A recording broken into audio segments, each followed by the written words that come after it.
Anything. A father charged with murder in the death of his toddler daughter gets permission to go on a tropical vacation as he awaits trial.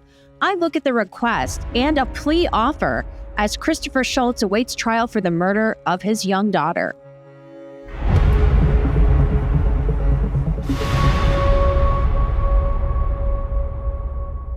Welcome to Crime Fix. I'm Angenette Levy. When Christopher Scholtes was arrested last year and charged in the death of his daughter Parker, the case was absolutely devastating and shocking. Prosecutors in Pima County, Arizona, said Scholtes left Parker napping in her car seat in his car in the driveway while he took his other children in the house and then played video games. It was a hot summer day in July in Arizona. The initial complaint charging Scholtes with second-degree murder showed Scholtes' wife sent him a text message as Parker was being taken to the hospital. It said, "I told you to stop leaving them in the car. How many times have I told you?" Scholtes responded, "Babe, I'm sorry." His wife then texted, "We've lost her. She was perfect." Scholtes then responded, "Babe, our family, how could I do this? I killed our baby. This can't be real." Scholtes was a stay-at-home dad. His wife is a doctor, and she was at work and returned home and asked where Parker was. It was then that Christopher Scholtes realized that he had left Parker in the car. Here's the 911 call. And what are you reporting? She was in the car sleeping. She's unresponsive.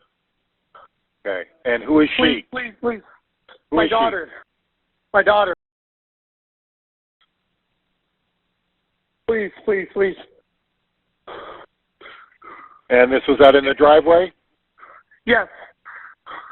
Is she still breathing? No, she's not breathing right now. Okay, we need to start CPR right now. Yes, we are. We're starting CPR, yes. Oh my God. How long has it been? Half hour. It was, but it turns off. I've been checking. Oh my God. Okay, is she breathing yet? Is she breathing? No. Now, medics arrived at the home in the town of Marana and tried to save Parker. The footage from inside the house is blurred. Anything. Scholtes then questions why police officers are inside his home. Why don't we have a seat somewhere? What's going on? Why are you with me? Because we were first responders and we were on scene. And anytime they call us, anything like this happens, they call us. At one point, Christopher Scholtes talks about his car parked in the driveway. He said he left Parker in it with the AC on, just as he claimed in the 911 call. The AC was on.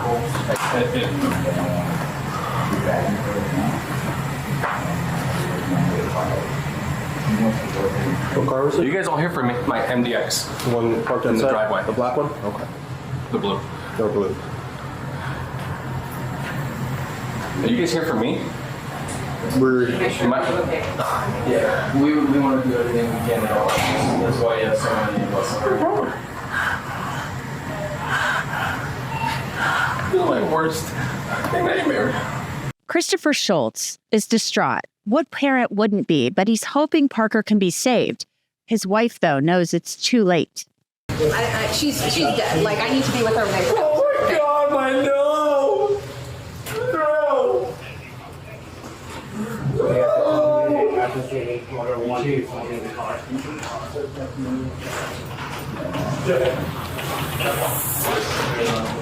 She's dead. We're nothing. Sir, we're doing the best we can. Oh my God.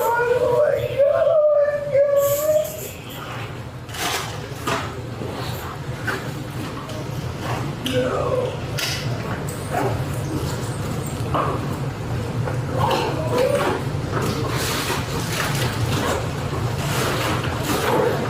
They're going to Northwest. They're going to university. Yeah, they're going to Banner right now. We're going to keep you updated with everything, okay? We just need to stand by with you right now, all right? Is that your wife out there? Yes. Okay. We're going to make sure she gets down there okay, all right? We have officers escorting her down there. If we need to, we will drive her down there and we'll make the same accommodations for you, all right? We'll keep you updated with everything they have there. Christopher Scholtes was in the house with police for quite a while, and then his wife called. She wants me to try and get her right to the hospital. Hey, we'll accommodate that for you, all right? We're just gonna need to get a statement from you about what happened, what's been going on. Obviously, I know this isn't easy for you, okay? It's not easy for anyone around right now. We're gonna keep you updated with everything we hear. Do you want to sit down somewhere? Where would you be most comfortable? Sure, like... You want me to refill this for you?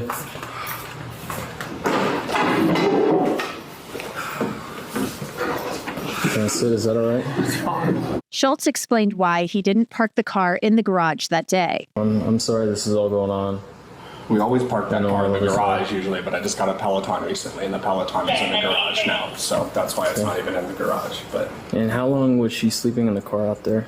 I want to say it was no more than 30, 45 minutes, and I don't think the air was off that entire time. I think there was a time in between. I had checked on her last, it was still running, she was still sleeping, and then when I went back out, the car was off. Christopher Scholtes then planned to go to the hospital, but there was a bit of a hiccup. Just to let you know, I don't want to feel like we're intruding, but we're gonna have to stand by with you for a while. All right. Is there a reason why? So any death, we have to treat like a crime scene.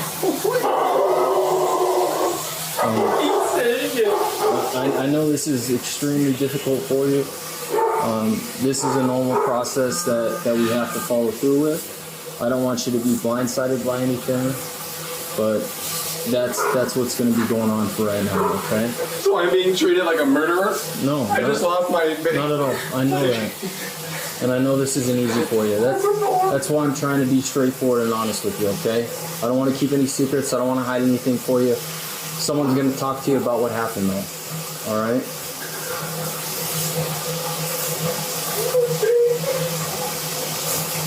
We will keep you updated with everything.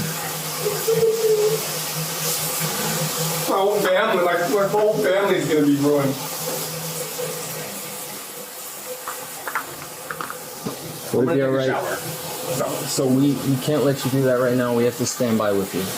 Okay? As soon as you can, we will let you You know. can stay in the room if you want, but I'm gonna talk. I know this isn't easy for you, but the quicker we get this done and finished up, the sooner you can be with your wife. All right? I'm trying need to stand rinse by off with you. so I can go to the I know, hospital but to be with my wife. we're not going to shower or anything right now. You need to stand by with us. I don't understand why. Okay? Days later, Christopher Scholtes was charged with second-degree murder. That charge was later upgraded by the grand jury to first-degree murder, not because prosecutors believe Scholtes intended to kill Parker, but because his children told police he had repeatedly left Parker in the car to nap in the past. A child abuse charge was also added. Scholtes has pleaded not guilty to the charges, and in March, prosecutors offered a plea deal. Mr. Scholtes, are you comfortable reading and writing in English? Yes. All right, you've been able to understand the court proceedings? Yes. And have you had any drugs, alcohol, or medication in the past 24 hours? No. Do you feel like you're thinking clearly today? Yes. And you've had the opportunity to consult with your attorney concerning the plea agreement? Yes. If you had questions about the plea agreement, were they answered to your satisfaction? Yes. Do you understand that the state does not have to offer you this plea again after today? Yes. The exposure that the attorneys agree on is that if you are convicted at trial, you would face a possible natural life sentence on count 1, and for the count 2, dangerous crimes against children, the sentencing range would be between 10 and 24 years. The presumptive sentence is 17 years. Both of those would be flat time sentences. Do you have any questions about that exposure at trial, if you did go to trial and if you were convicted? Okay. The plea offer that has been extended to you is a second-degree murder, which would be an amended count 1. The sentencing range exposure is 10 to 25 years. What is the presumptive, Mr. Charles? I'm sorry. 16. The presumptive is 16 years. That would also be a flat time sentence. Do you understand that that is a plea offer? Okay. And that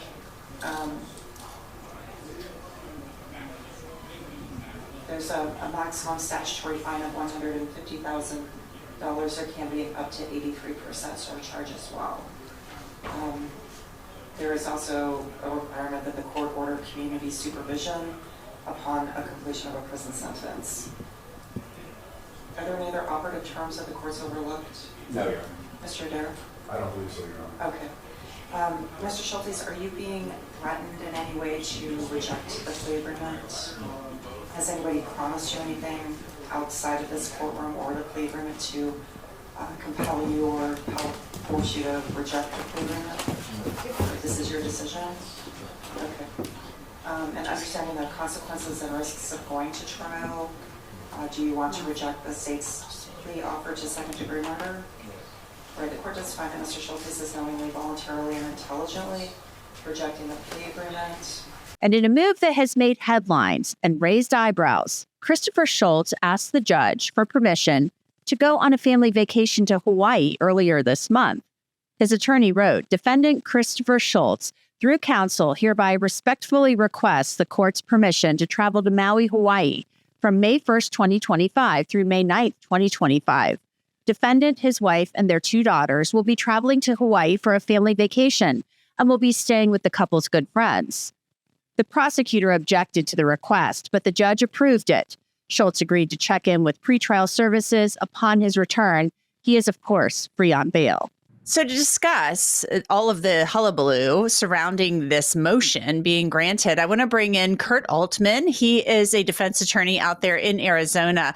So Kurt, tell me, if you would, are you surprised that the judge granted this request from Christopher Scholtes' attorneys to allow him to go on vacation to Hawaii? You know, a lot of people might say, you know, you're awaiting trial for murder and you're traipsing off to a tropical vacation. You're accused of, you know, causing your daughter's death, being so negligent that she passed away. But is this much ado about nothing? Well, I don't know if it's much ado about nothing. I'm not surprised that the motion was granted. That's to answer your question in a short fashion. It's typical. He's out on release conditions. I would assume he's been perfect on his release conditions. There's no reason he can't travel out of state and come back. I think what the hullabaloo is about is frankly saying, hey, I want to go on vacation with my family to Hawaii. Just it's kind of bad optics. Doesn't really change the law and the judge's decision, but I think the optics are probably what are getting him here. And I don't disagree. Yeah, it was a little stunning when I first read about it. I mean, I think we need to look at big picture here. I mean, this is, you know, a horrific incident that happened. I mean, this is somebody who is accused of leaving his daughter in the car in the hot sun because the Peloton bike was parked in the garage. He said he left the car on running with the little girl in the car seat because she was napping. He didn't want to wake her and take her out. He said the AC was on, but the car then shut off. And she's out there and she passed away because she was left in the hot car in the sun. The police say and the prosecutors say he's in there. He loses track of time because he's playing video games, and that this is something he had done consistently. But his wife, you know, from everything we know, is standing by him. They consider this a family tragedy, which it most certainly is. But, you know, they're all going on this vacation together. I mean, I think optics wise, it doesn't look great. I mean, yes, it's a family tragedy, but a little girl died. And I think people have a hard time wrapping their heads around the person who's accused of causing this, you know, going off to Hawaii while this happened and you're awaiting trial for murder. Yeah, I think the sentiment out there, probably with most people knowing the facts of the case, would be something along the lines of he shouldn't be able to go have fun, right? But then on the other hand, he's on release. He's innocent until proven guilty of these charges. He's abided with release conditions. So the judge, I'm certain, followed the law and said, sure, you could travel. Now, if I were representing him, I think I would have tried to soften it in some way. Maybe my motion says out of state travel on family business or out of state travel with family, not to mislead, but I don't think everything has to be out there. And then in court during the hearing, which I'm sure is public, but not as public as a written motion, the court might go, what's going on? Where are you going? And that's where I'd say, well, he's going to Hawaii with his family. Between these dates. So there was probably a way to soften it, but legally the judge, this doesn't surprise me, the ruling that the judge made. And the prosecutors opposed the motion, the request being granted.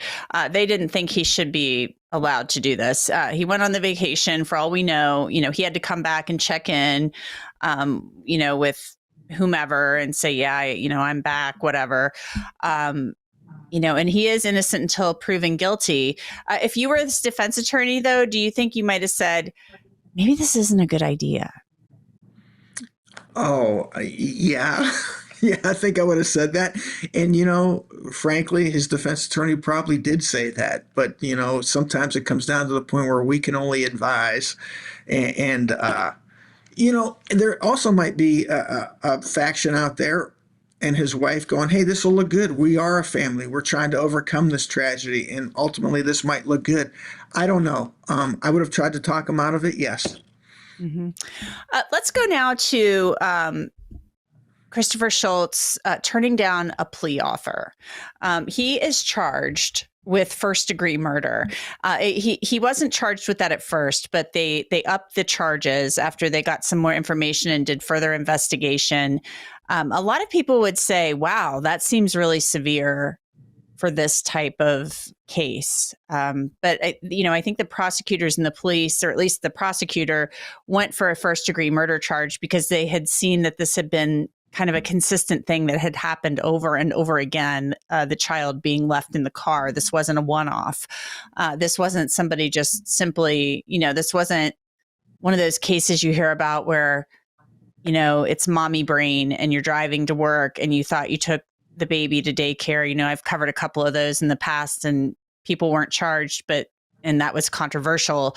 But this is a different type of thing. So he turns down the plea offer for second-degree murder, which he still would have done a lot of time in prison. What do you think of that? What do you think of him turning down that plea offer? Well, I mean, it's a good deal compared to what he could face, right? And as a defense lawyer, I'd always be like, listen, worst case scenario, you're going to do life in prison. And life, when it's a dangerous crime against children, is 35 before you're eligible. So that's a long time. So this is a pretty good deal. We can get you down to 10. I imagine the reason it was turned down is they just don't, the family unit, whether it's him and his wife or him, just don't think this was murder. And they think that a jury will not find it as murder. Now, we have manslaughter. They're going to get a lesser included offense of manslaughter. There are some lesser crimes, even negligent homicide. But it's a big, big risk to do that. A conviction of first-degree murder, the judge doesn't have much choice as to sentence. Yeah, it seems to me that they probably think, they'll go in front of this jury and the jury will see that this was just a horrific mistake. This was an accident and no jury. I can see the family thinking to themselves, no jury will think that this was first-degree murder.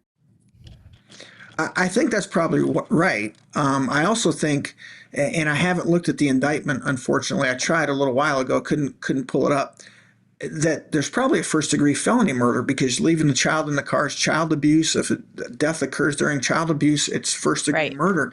They might not have to think about this. The prosecutor's certainly not going to say, hey, this is premeditated murder. They're going to say child abuse or the death insured, it's first-degree murder, ladies and gentlemen. You don't have any other choice. But it's a big risk, but this could go down to, Angenette, all the way to a negligent homicide, which would be probation eligible as a lesser included offense. So depends on what the jury sees and how well this presentation goes. But, man, that's a big risk. It is a big risk, and it'll be up to the jury in the end. We will see how it all unfolds later this year. Thank you so much, Kurt Altman. Angenette, thank you. And that's it for this episode of Crime Fix. I'm Angenette Levy. Thanks so much for being with me. I'll see you back here next time.